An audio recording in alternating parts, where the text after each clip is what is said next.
Hello dear student, स्वागत है आपका अपने यूट्यूब चैनल मैथ प्लस 5 पर। और आज हम लेकर के आए हैं द्वितीय मूल्यांकन प्रपत्र कक्षा 11 का। सब्जेक्ट है गणित, ठीक है, और पूर्णांक 20 अंक। जैसा कि हमने फर्स्ट करवाया था वही 20 क्वेश्चन आपको एवरेज के मिलेंगे और उन सभी के हमें आंसर्स देने हैं, ठीक है। तो चलिए देखें हम। सबसे पहला क्वेश्चन से कह रहा है यदि धनात्मक पूर्णांक n के लिए F N equal to X raise to power n है प्लस कोस n थीटा लिखा हुआ है। ये नहीं, यहाँ पर आपके पास cos raise to power n theta, ठीक है। यहाँ n है, यहाँ भी n ही आएगा। ये थोड़ी सी मिस्टेक है, पहले प्रश्न में आपके पास करेक्शन है, थोड़ा सा ठीक करें। और फिर कह रहा है आगे कि ये वैल्यूज ज्ञात कीजिए। हम इस वैल्यू को ज्ञात करेंगे तो देखिए क्या करना है। सबसे पहले हम 3 पुट करेंगे n की जगह पर। तो जब यहाँ n की जगह पर 3 रखेंगे तो यहाँ भी 3 रखेंगे और यहाँ पर भी 3 रखेंगे। तो हमारे पास, चलिए मैं इसको पहले थोड़ा सा ठीक कर देता हूँ कट करके, ताकि आपको कन्फ्यूजन ना हो। चलिए हमने ठीक कर दिया। अब सबसे पहले हम n की जगह पर कितना पुट करेंगे, 3 पुट करेंगे। तो देखो भाई क्या मिलेगा, साइन क्यूब थीटा और प्लस में कोस क्यूब थीटा, ठीक है। फिर है हमारे पास 5, तो हमें 5 रखना है। तो 5 रखने के लिए हम यहाँ पे घटाएंगे, माइनस करेंगे, तो साइन की घात 5 थीटा और माइनस में कोस की घात 5 थीटा, ऐसा हो जाएगा। सेम ऐसी कंडीशंस नीचे भी होंगे, साइन की पावर 5 थीटा प्लस में कोस की पावर 5 थीटा। और फिर 7 रख करके हमें घटाना है। 7 रखेंगे तो माइनस में हो जाएगा साइन की पावर 7 थीटा, और ऐसे ही कोस की पावर है वो 7 हो जाएगी और थीटा। ओके, अब देखिए साइन में से साइन वाले पद को आप कॉमन लेकर के लिखें तो ये आपके पास साइन क्यूब थीटा तो कॉमन आ जाएगा, 1 माइनस का साइन स्क्वायर थीटा होगा। ऐसे नेक्स्ट में आपके पास कोस क्यूब आ जाएगा कॉमन, तो प्लस का कोस क्यूब थीटा, और कॉमन निकालने के बाद बचेगा 1 माइनस में कोस स्क्वायर थीटा। ओके, सेम यही कंडीशंस नीचे भी आएगी आपके पास, तो आप उसे भी देख सकते हैं। नीचे क्या आएगा, सबसे पहले आपके पास घात 5 थीटा कॉमन होगा, तो यहाँ 7 है और यहाँ 5 है, तो आपके पास 1 माइनस का साइन स्क्वायर बच जाएगा। और ऐसे ही कोस की पावर 5 पर, यहाँ कोस की पावर 7 है, तो आपके पास कोस की पावर 5 है वो कॉमन आ जाएगा, और 1 माइनस में कोस स्क्वायर थीटा रह जाएगा। तो बच्चों देखिए 1 माइनस साइन स्क्वायर थीटा की जगह कोस स्क्वायर आ जाएगा, तो आपके पास sine cube theta cos square theta, और दूसरे स्टेप में कोस क्यूब थीटा और क्या बन जाएगा, साइन स्क्वायर थीटा। सेम ऐसे ही नीचे आ जाइए, नीचे साइन की घात 5 थीटा और बन जाएगा कोस स्क्वायर थीटा। ऐसे ही साइन की घात, वो कोस की घात है 5 थीटा, और 1 माइनस का कोस स्क्वायर बन जाएगा साइन स्क्वायर थीटा। आप और अंश और हर में से देखेंगे ध्यान से, तो साइन स्क्वायर थीटा है और कोस स्क्वायर थीटा है वो कॉमन आएगा, तो अंश में बचेगा साइन थीटा और दूसरे पद में बच जाएगा कोस थीटा। ओके, क्योंकि क्यूब और यहाँ पर भी कोस क्यूब है, तो यहाँ एक एक कोस और एक साइन बच जाएंगे। और बटे में आपके पास क्या आएगा भाई, नीचे आपके पास वही sine square theta cos square theta common आएगा, बचेगा क्या, बचेगा साइन क्यूब थीटा, और सेकंड स्टेप में बचेगा आपके पास कोस क्यूब थीटा। ये दोनों तो कट जाएंगे, ठीक है। Sine theta plus cos theta क्या है, इस कंडीशंस को देखिए। इसमें n का मान 1 रखने पर आपके पास ये मिल जाएगा sine theta plus cos theta, तो ये हो गया f1। और नीचे देखो क्यूब आ रहा है, तो n की जगह पर क्यूब रखेंगे तो n का मान 3 होगा, तो f3, ये है f3 की वैल्यू। तो f1/f3 आपके पास आंसर होगा। ऐसा कोई ऑप्शन है तो तो आपके पास सही उत्तर होगा बच्चों। चलिए ठीक है, सेकंड क्वेश्चन को देखते हैं हम। सेकंड क्वेश्चन में कह रहा है कि निम्न में से कौन सा नियम है वो फलन नहीं है। फर्स्ट में कह रहा है F X equal to X square, ठीक है। एक्स स्क्वायर पूर्णांक संख्या होती है, कोई दिक्कत नहीं है। कोई भी एक्स की वैल्यूज आप पुट करिए, सभी आर के मानों के लिए आपके पास यहाँ पर परिसर प्राप्त हो जाएगा।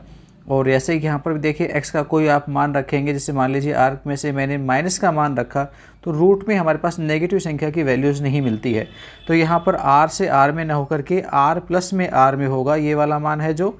तो सेकंड आपके पास यहाँ पर आंसर नहीं है, तो इसका मतलब बी है, वो सही नियम नहीं है जो फलन नहीं बनाता, बाकी सभी बनाएंगे। थर्ड क्वेश्चन पे आ जाइए।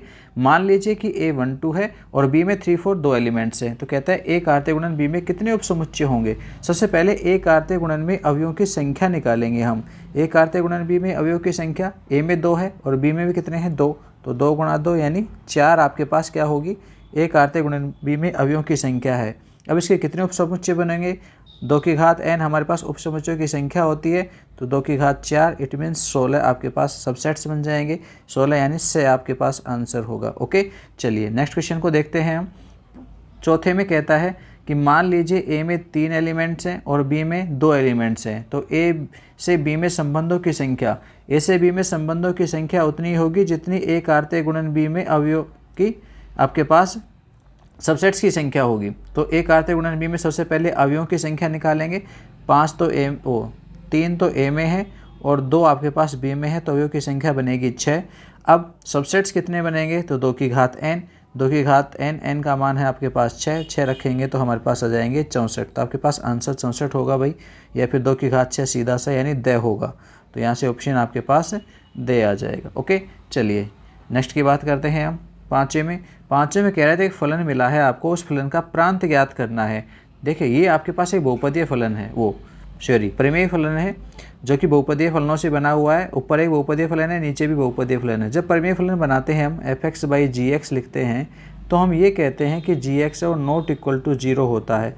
तो अभी 0 कहाँ होता है, तो आप नीचे जो बहुपद दे रखा है इस नीचे वाले बहुपद के लिए क्या कर देंगे, गुणनखंड कर लेंगे और यहाँ से x के मान निकाल देंगे जहाँ पर ये 0 बनता है। तो इसके लिए x के जो मान आएंगे वो x के 2 मान आएंगे, 2 और 6। तो हम वास्तविक संख्या r में से, क्योंकि वास्तविक मान फलन है तो वास्तविक संख्या r में से 2 और 6 को हम क्या कर देंगे, यहाँ पे रिप्लेस कर लेंगे भाई। तो 2 और 6 को हटा देंगे तो ये वाला है आपके पास जिसमें से 2 और 6 हट रहे हैं, तो ऑप्शन बी ही सही हो जाएगा। तो ये ब सही है। चलिए तीसरे क्वेश्चन की बात करते हैं। थर्ड क्वेश्चन में कहता है कि एक फलन है f(x) equal to cos x/3। इसका परिसर पूछा गया है, कोस फंक्शन है। देखो जब भी परिसर पूछा जाता है आपको कोण नहीं देखना है, तो कोण पे ध्यान मत दीजिए। कौन सा फलन है, कोस, और कोस के लिए परिसर है वो -1 से +1 होता है। तो ये आपके पास से आंसर सही है। ओके, कोण आपके पास अब चाहे वो cos 2x है, चाहे cos x आ रहा है या फिर cos 7x है, सभी के लिए परिसर सदैव कितना होता है भाई, -1 से +1। कोस जितने भी कोसाइन वाले फंक्शन हैं सभी के लिए आपके पास परिसर -1 से +1 का ही होता है। तो कोण पे फर्क नहीं डर पड़ेगा, आपके पास x/3 है, x/5 है, उससे कोई फर्क नहीं पड़ने वाला है। सातवें की हम बात करते हैं। +x इक्वल टू x² है, फंक्शन को उसने प्लस से रिप्रेजेंट किया है भाई, और क्या कह रहा है, इसका मान निकालिए। तो आप जब x की जगह पे 1.1 पुट करेंगे तो उसका स्क्वायर हो जाएगा। स्क्वायर होने का मतलब है 1.21, और उसमें से हम 1 रख करके घटाएंगे। तो x² में 1 रखेंगे तो 1 का स्क्वायर 1 होता है, और नीचे आपके पास 1.1 में से क्या घटा रखा है भाई, 1 घटा रखा है। तो ऊपर बच गया 0.21 और नीचे बच गया है 0.1। तो 0.1 का 0.21 में भाग देंगे तो 2.1 आपके पास मान आ जाएगा, 2.1 यानी 6। तो ये आपके पास 6 आंसर सही है। चलिए आठवें क्वेश्चन की हम बात करें तो आठवें में कहता है कि फलन है y इक्वल टू √x+1। इसका प्रांत बताइए क्या होगा। देखो इसका प्रांत निकालें हम तो देखो यहाँ पे हम ये y तभी अवेलेबल होगा जब ये रूट में आपके पास एक धनात्मक संख्या होगी, यानी x+1 है वो >= 0 होगा, या फिर कहें तो x का मान है वो -1 के बराबर या उससे बड़ा होगा। तो -1 की तरफ तो आएगा बड़ा कोष्टक और अनंत की तरफ आएगा आपके पास छोटा कोष्टक। ऐसा यदि कोई ऑप्शन है तो वो आपके पास सही होगा। तो द में आपको ऐसा मिल रहा है -1 के साथ बड़ा है, पर यहाँ गलती से अनंत की तरफ भी बड़ा कोष्टक लगा हुआ है, बल्कि अनंत की तरफ कभी भी बड़ा कोष्टक नहीं लगता है। तो बाई मिस्टेक ये गलत हुआ है, हमने इसको सही कर दिया है। तो ये आपके पास ऑप्शन सही है, ठीक है। पर -1 के साथ में बड़ा होगा, इस चीज़ का ध्यान रखें क्योंकि इक्वल टू का साइन यहाँ पर आ रहा है। ओके, चलिए नेक्स्ट को देखते हैं। 90 में कहता है कोस माइनस में 1710 डिग्री का मान होगा। कोस के लिए वैल्यूज पूछी गई -1710 की। तो देखिए हमने ये पढ़ा है कि कोस हो चाहे कोई अदर फंक्शंस हो, जितने भी आपके पास यदि 360 के गुणज में कोई संख्या है, एंगल है या प्लस माइनस में थीटा है, तो उस कंडीशन में कोस है वो सदैव कोस थीटा के रूप में मिलता है। यानी 360 डिग्री के गुणज वाले कोणों को हम ड्रॉप कर देते हैं। तो यहाँ पर भी हम ऐसा ही कर सकते हैं। क्या कर सकते हैं भाई, कोस है, हम इसमें क्या कर देते हैं 360 गुणा में 5 ये ऐड कर देते हैं, और माइनस में 1710 थीटा की जगह पर है वो एज इट इज है। तो ये वैल्यूज आपके पास किसके बराबर होगी, कोस माइनस में 1710 के ही बराबर होगी बच्चों, ठीक है। तो देखो ये हटाया जा सकता है, तो ये ऐसे कैसे मिल जाएगा आपको। अब हम इसको सरल कर लेते हैं। तो देखो 360 को हम 5 से गुणा करेंगे तो बताओ कितने होते हैं, 1800 होते हैं। 1800 में से आप 1710 घटा देंगे तो आपके पास कितनी वैल्यू आ जाएगी भाई, ये सामने कोस माइनस में 1710 ही है, एज इट इज है। यहाँ घटाएंगे तो हमारे पास ये बच जाएगा कोस 90। अब कोस 90 की वैल्यूज़ आप जानते हो कितनी होती है, 0 होती है। तो कोस माइनस के 1710 डिग्री का मान है वो क्या होगा, 0 होगा भाई। ओके, तो आप इस PDF को हमारे टेलीग्राम चैनल से भी प्राप्त कर सकते हैं बच्चों, यदि किसी प्रकार को कोई आपको दिक्कत है। अदरवाइज आपको समझ में यहीं पर आ रहा होगा क्या करना है। तो ऑप्शन बी आपके पास आंसर है, ठीक है। चलिए नेक्स्ट देखिए। 10वां क्वेश्चन क्या कह रहा है, यदि साइन थीटा इक्वल टू 0 है तो उसका व्यापक मान क्या होगा। तो भाई देखो व्यापक मान साइन थीटा इक्वल टू 0 के लिए तो बताया हुआ है, सीधा सा क्या होता है एन पाई होता है, यानी ऑप्शन ए सही हो जाएगा। कोस 660 डिग्री का मान पूछा गया है, तो देखो कोस 660 का हम निकाल सकते हैं मान। क्या करेंगे हम सेम ऐसे ही इसको लिखेंगे, कोस 660 को कह सकते हैं 720 और माइनस में कितने हो जाएंगे भाई 60, 720 में से 60 घटा दीजिए 660 बच जाएंगे, सही है ना। अब 720 क्या है 360 की गुणज है, तो हम इसको छोड़ सकते हैं, तो यह आ जाएगा कोस माइनस का 60। अब कोस माइनस 60 हो जाएगा तो क्या हो जाएगा कोस 60, और कोस 60 का मान कितना होता है भाई 1/2 होता है। तो आपके पास ऑप्शन में से है, तो से ऑप्शन सही है। चलिए नेक्स्ट क्वेश्चन देखते हैं हम। नेक्स्ट में कहता है एक घड़ी में मिनट की सुई है और 1.5 सेंटीमीटर लंबी है और इसकी नोक 40 मिनट में कितनी दूर जा सकती है। 40 मिनट में तय की गई दूरी पूछी गई है, वो दूरी हमें निकालनी है और पाई का मान है 3.14 काम में लेना। देखो बच्चों हम ये जानते हैं मिनट की सुई है वो 1 मिनट में कितने डिग्री का कोण बनाती है 6 डिग्री का कोण बनाती है। 40 मिनट में कितने का बनाएगी, तो सबसे पहले हम ये निकालेंगे 40 गुणा 6 डिग्री यानी कितना हो गया 240 डिग्री। 240 डिग्री को हम रेडियन में बदलेंगे तो ये हमारे पास हो जाएगा 240 गुणा में पाई बाई 180। हम काट लेंगे इसे 0 से 0 और 6 से काटेंगे 6 × 18 6 × 24 तो 4 पाई और बटे में 3, ये आपके पास कोण आ गया। देखो हम ये जानते हैं कि जो हमारे पास रेडियन कोण थीटा है वो बराबर होता है L/R के, ठीक है, जहाँ पर L चाप की लंबाई है और R क्या है त्रिज्या है। तो यह त्रिज्या की जगह पर तो आपके पास मान मिला है 1.5 सेंटीमीटर का। तो हमें क्या चाहिए चाप की लंबाई L चाहिए, वो कितनी दूर जाएगी, तो L का मान जब हम यहाँ से निकालेंगे तो L हमको मिलेगा R थीटा। R का मान है वो 1.5 है और थीटा की जगह पर हमने भी मान निकाला 4/3 और पाई की जगह पर आपको 3.14 काम में लेना है भाई, ऐसा कह रहा है वो, ठीक है। सवाल में कहा गया पाई की जगह 3.14 काम में लें। हम इसे देखो यहाँ पे काटेंगे तो ये आपके पास कितना आ जाएगा 0.5 को 4 से गुणा करेंगे तो हमको कितना मिलेगा 2, और 2 को हम 3.14 से गुणा कर देंगे तो 6.28 हमारे पास मान आ जाएगा, जो कि ऑप्शन द में है। तो आपके पास यहाँ पे ऑप्शन द सही होगा। ओके चलिए छठे क्वेश्चन की बात कर ले 13वें प्रश्न की हम बात करते हैं। 13वें में कहता है 6 रेडियन का डिग्री माप कितना होगा। तो हम डिग्री माप निकालेंगे। यहाँ पर डिग्री माप निकालने के लिए 6 को हम 180/पाई से गुणा करेंगे। 180/पाई, पाई का मान होता है 22/7। 7 कहाँ जाएगा ऊपर गुणा में चला जाएगा। ओके अब हम 2 से काट देंगे इसको तो ये 11 आ जाएंगे और यहाँ आपके पास 3 हो जाएगा। तो यहाँ पर आपके पास इन सब का गुणा, आपको सबको गुणा करके देखना है कितने हो जाएंगे 18 × 54 540 और गुणा में 7 और नीचे आपके पास 11 है। 540 को आप 7 से और गुणा कर लीजिए भाई, तो 0 7 4 28 और 7 5 35 35 और 2 37 3780 में आप 11 का भाग दे दीजिए। 11 से देंगे 3 बार जाएगा, बचेंगे 5 58, फिर 5 बार जाएगा आपके पास 33, 4 बचेंगे भाई 37, तो 4 48 44, 4 बार जाएगा और बचेंगे 4 40, फिर से 3 बार जाएगा और बच जाएंगे 7, ठीक है। तो ये जाएगा 7/11। ओके ये हमारे पास ऑप्शन है 343 सही 7/11 डिग्री। तो ऐसा आपके पास ऑप्शन ए है, तो आपके पास ए सही आंसर होगा। चलिए नेक्स्ट को देखते हैं हम। 14वें को कहता है एक पहिया 1 मिनट में 360 परिक्रमण करता है। डिग्री गलत लगी हुई है भाई, यहाँ पर ध्यान रखना है, डिग्री यहाँ पर नहीं आएगी। तो हम इस डिग्री को हटा ही देते हैं, नहीं तो फिर आपको कन्फ्यूजन होता रहेगा क्या है ये। तो हम इस डिग्री को यहाँ पे चलो हटा दिया है हमने। 360 चक्कर लगाता है, सीधी सी बात है। एक पहिया है वो आपके पास 1 मिनट में कितने चक्कर लगाता है 360 चक्कर लगाता है। तो 1 सेकंड में कितने रेडियन माप का कोण बनाएगा, सही है। 1 मिनट में 360 बनाता है, तो सबसे पहले 1 मिनट का मतलब है 60 सेकंड में वो कितने चक्कर लगाता है भाई 360 चक्कर लगाता है। तो 1 सेकंड में कितना लगाएगा 1 सेकंड में 360/60 यानी कितने हो गए 6 चक्कर लगाता है। कितने लगाता है 6 चक्कर। 1 चक्कर में 2 पाई का कोण बनता है। 6 चक्कर में कितने का बनेगा भाई 2 पाई × 6 यानी 12 पाई का। तो आपके पास आंसर हो जाएगा 12 पाई, यानी ऑप्शन द सही होगा। चलिए 15वें क्वेश्चन की हम बात करते हैं। साइन 3π/3 की बात कर रहा है भाई, 3 तो कट ही गया है, सीधी सी बात हो रही है यहाँ पे, सही है। यहाँ पे शायद कुछ आंसर में मिस्टेक्स है। साइन 3π/3 तो 3 से 3 तो सीधे ही कट ही जाएंगे, तो साइन पाई का मान 0 होता है, ऐसा कोई ऑप्शन में है ही नहीं। इसका मतलब आपके पास यहाँ पे क्या है 2π/3 है।